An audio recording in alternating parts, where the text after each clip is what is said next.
And welcome to this, the October 11th, 2015 edition of Decision 2016 Digest.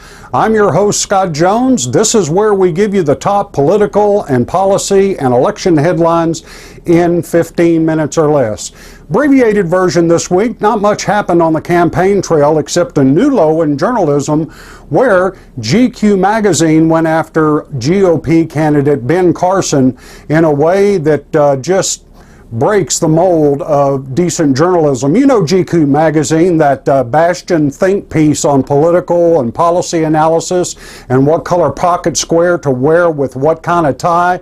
They went after Ben Carson in a very profane way. F. Ben Carson was the title of this article that posted in their online property. I find it, and there's my quote for it, it's inexcusable for any journalistic outlet to go like this. Why did they do it all? Ben Carson was asked a question on one of the TV shows during the week. It was one of the news shows. What would he do in the Oregon shooting situation if he were in the same situation? The man committed the ultimate sin in Washington politics. He told the truth. He said he would not stand there and just be shot down standing looking at the guy, that he would have taken steps to rush the attacker or to take him out. And that got twisted by the liberal biased media into that he was somehow shaming or criticizing the victims in the Oregon shooting. I saw the thing live. He said no such thing. But because of that, of course, all these intellectuals like Seth Rogen, the actor, got on Twitter and said, F. Ben Carson and this and that and the other, and all these Hollywood types and liberal elites that if they had brains they wouldn't have enough to blow their ears off, weighed in on the whole Ben Carson thing.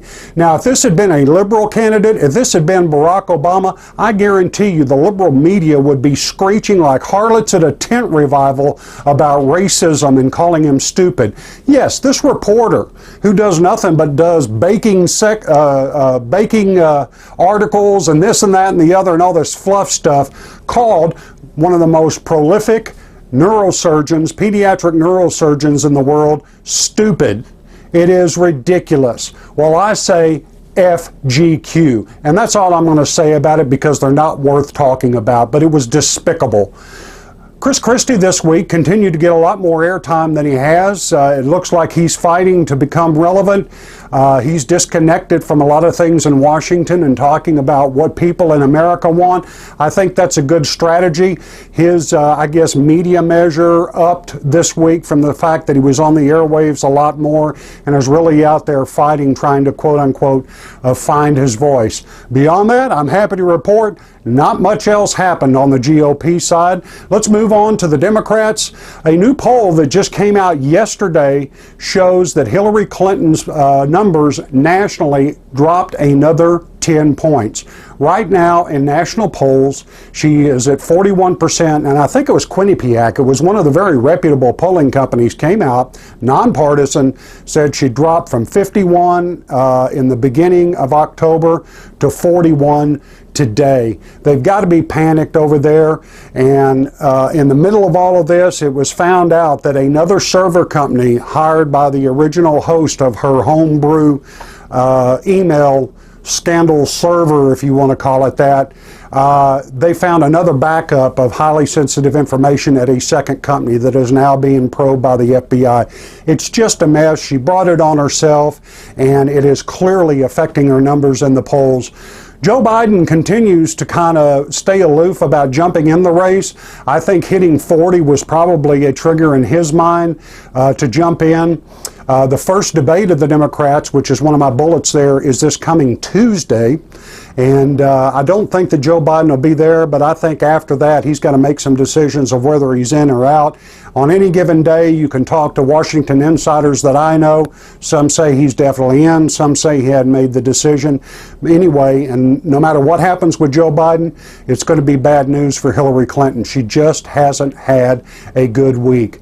In other news, there's been a big controversy over, as we talked about last week, John Boehner leaving Congress and leaving Speaker of the House. They were set to have an election this week, and then the heir apparent, McCarthy, jumped out of the race because of rumors that he had an affair. Imagine that, a congressman rumored to have an affair in Washington, D.C. You know, I think most of America is just sick of it, but at the last moment he dropped out of the race. They canceled the election to replace Boehner, and now everything is in turmoil with people scrambling to find out who's going to be Speaker of the House.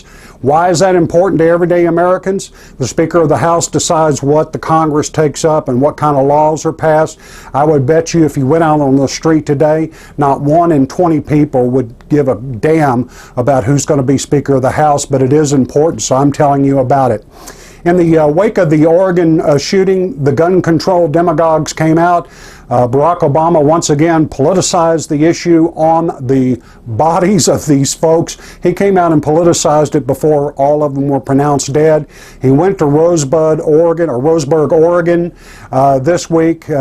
He slipped in, he slipped out without incident, but it seemed like at least half the town, if not more than half, didn't want him there because he politicized the gun issue.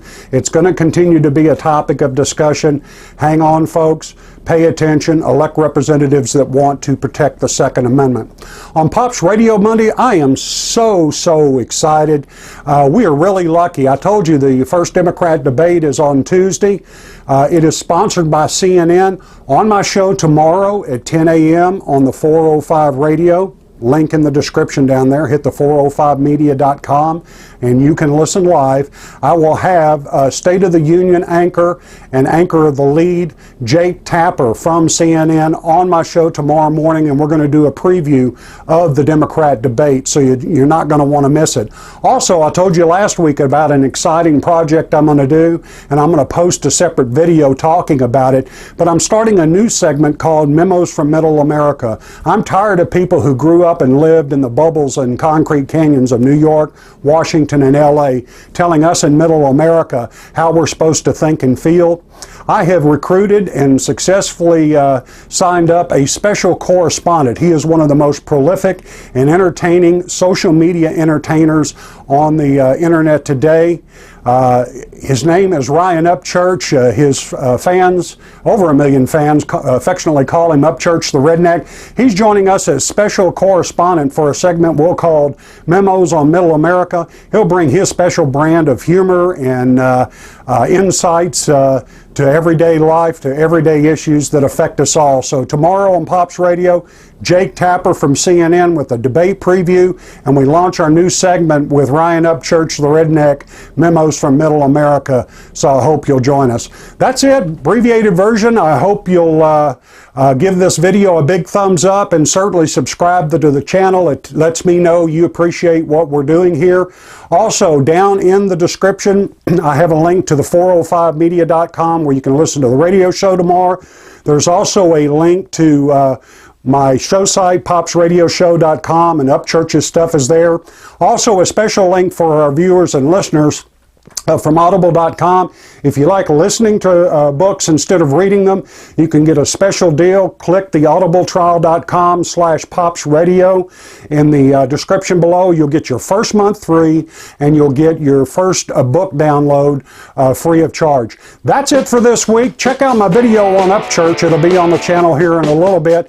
Until then, stay involved, stay in tune, and we will be talking to you.